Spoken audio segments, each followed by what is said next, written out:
इसके बाद अम क्या है? अनुस्वार, स्वर नहीं है।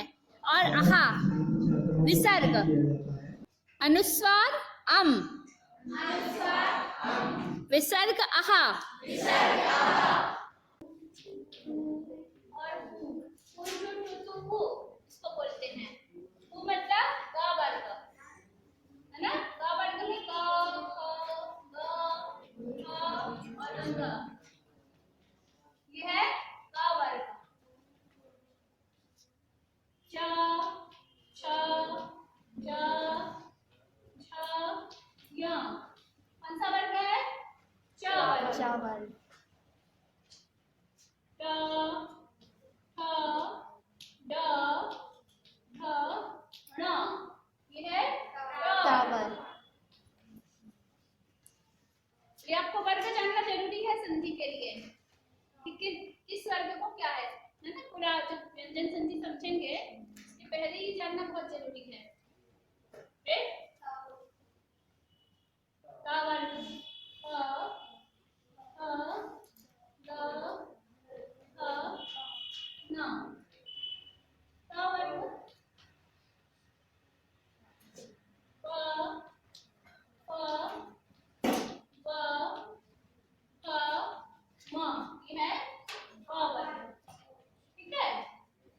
इसको हम स्पर्श व्यंजन भी बोलते हैं, क से लेके म तक।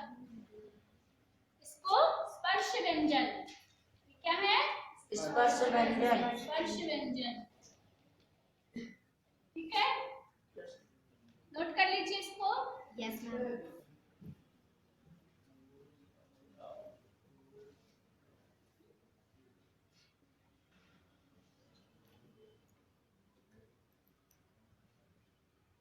जल्दी करिए, हो जाएगा तो बता। हो गया?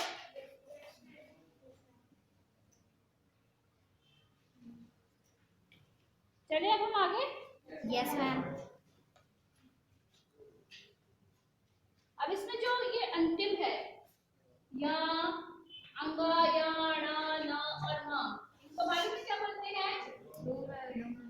ये है अनुनासिक। अनुनासिक क्या है? अनुनासिक। क्या है अनुनासिक? या,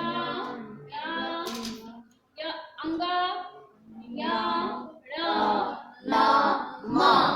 हमको इससे बोलने के लिए नाक की सहायता लेनी पड़ती है।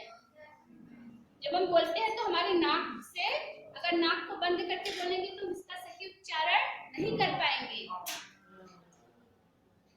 ठीक है?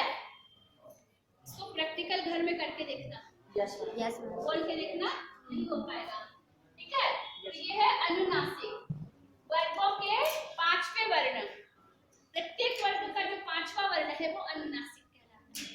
ठीक है? अब इसमें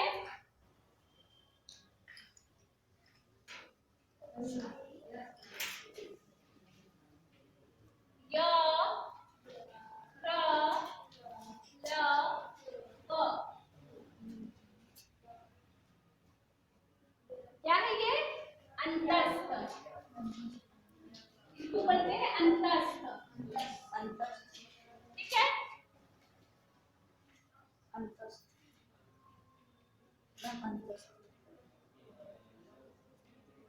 इनको अंतस्थ वर्ण, अंतस्थ व्यंजन बोलेंगे, इनका नाम है अंतस्थ। ठीक है? श, स और क, और इसको बोलेंगे ऊष्म। ठीक है? ऊष्म व्यंजन, ऊष्म यानी गरम, ऊष्मा, और ये है अंतस्थ। ठीक है? चलो नोट कर लो इसको जल्दी। हो गया? Yes ma'am. अब संयुक्त व्यंजन में भी होते हैं श, र और य। ये है संयुक्त व्यंजन। पूरी वर्णमाला हो गई ना? Yes ma'am. संयुक्त व्यंजन, अब श, र और ज्ञ, दो वर्णों के मेल से बना है।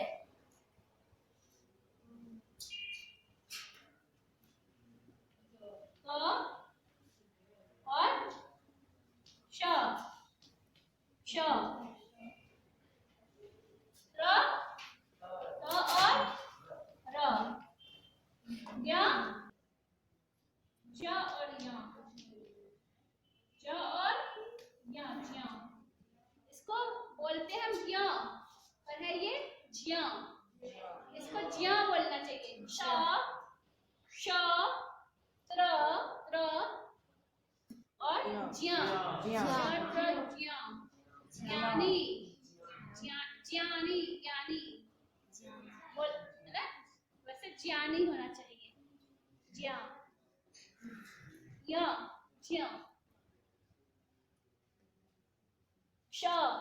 अब देखो इनकी जो श के उच्चारण में भी श श श स ह, उच्चारण स्थान पर हर वर्ण का एक उच्चारण स्थान है। उच्चारण स्थान है। Yes ma'am. ये श क्या है? ये तालु से बोलते हैं, तालब पे श बोलते हैं इसको, ठीक है। और ये मूर्धन्य श है, ये तालव्य है, ये मूर्धन्य है। जब हम बोलेंगे श, शक्कर श श श श श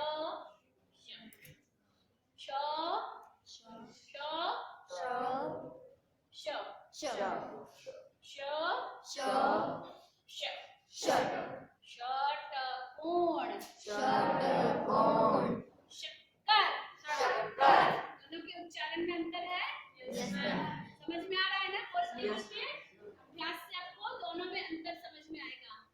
षट्कोण तो यहाँ हमारा ऊपर कंठ से ऊपर चला जाएगा, मूर्धा मूर्धन्य है।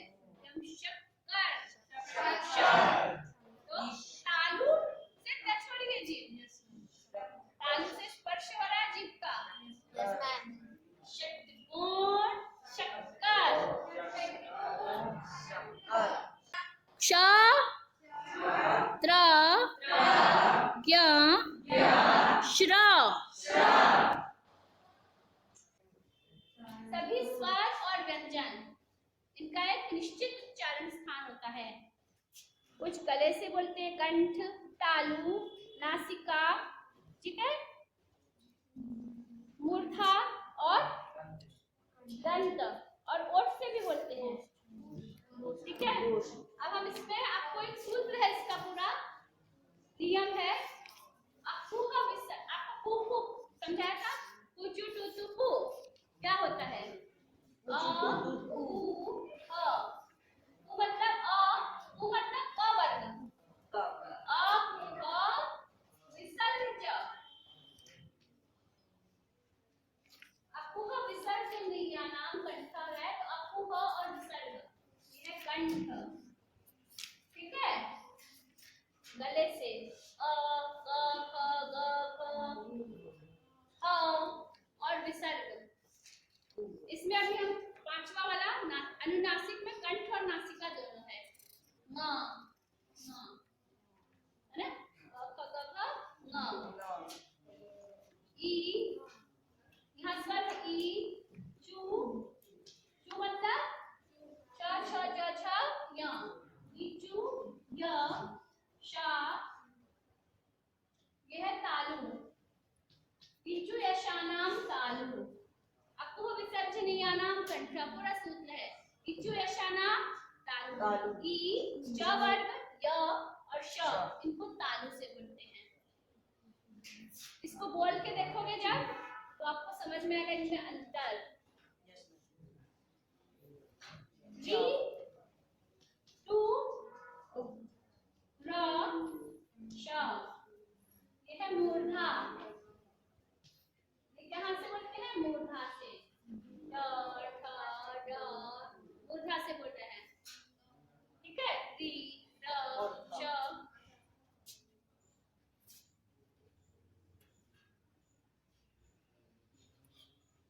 फिर लुतुलसानाम दंतः, री टू मतलब ता था,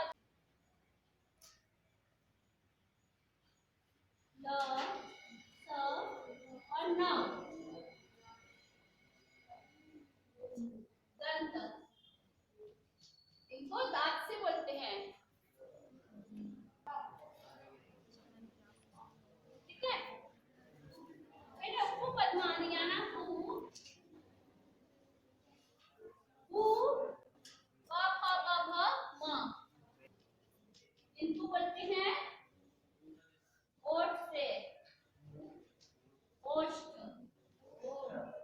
अनुनासिक होते हैं। ङ, य, ण, न और म। इनको नाक के अतिरिक्त जो वर्गों का स्थान है उससे भी बोलते हैं, दोनों से बोलते हैं। जैसे ङ है तो इसको कंठ से और नाक से दोनों से बोलते हैं। इसी तरह से य है तो य को नाक से और तालु से दोनों से बोलते हैं। लेकिन इन सभी में अनुनासिक में मुख्यतः नाक का ही प्रयोग होता है, बाकी गौण होता है।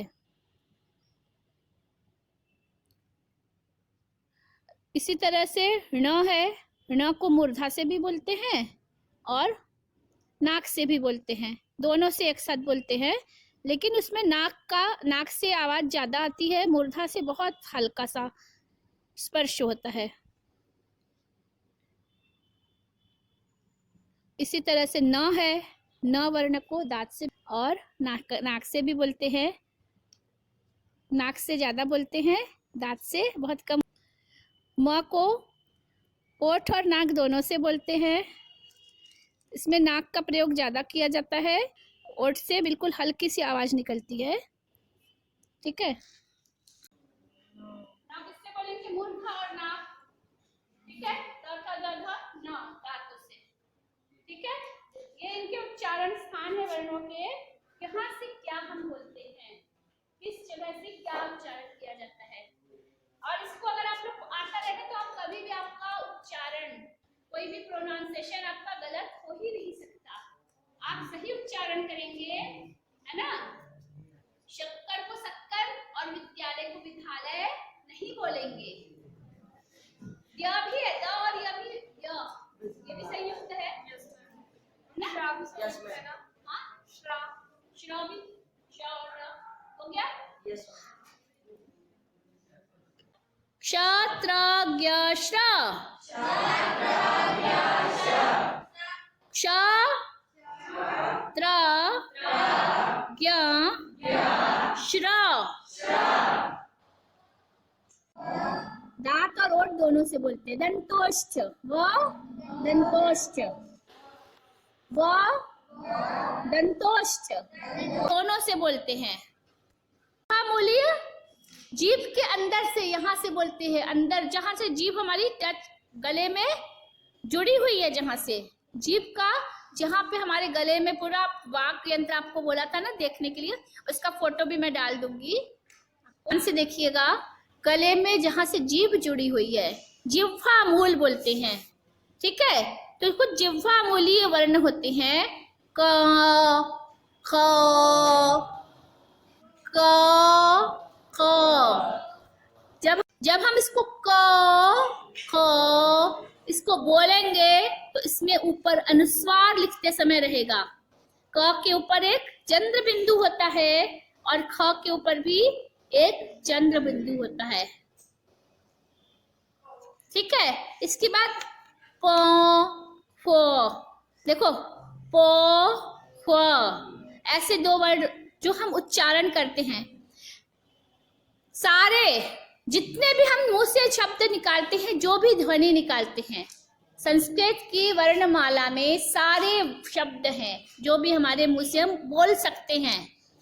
आप जो भी बोलते हैं वो सारा इसमें है, इसी संपूर्ण वर्णमाला है। एक भी शब्द जो आप जीभ से बोलते हैं, अपने मुंह से उच्चारण करते हैं, गले से उच्चारण करते हैं, वो जो इस वर्णमाला में है वो दुनिया में कहीं भी नहीं है, सब जगह है। जो इस वर्णमाला में है वो सब जगह है, और जो इस वर्णमाला में नहीं है वो कहीं भी नहीं है। कंप्लीट वर्णमाला जिसको बोलते हैं। यदि हास्ति तदन्यत्र यन्ने हास्ति न तत्क्वचित्, श्लोक है। यत् इह अस्ति, जो इसमें है संस्कृत में या वर्णमाला में या व्याकरण में, वो सारी जगह अन्यत्र भी दिखाई देता है।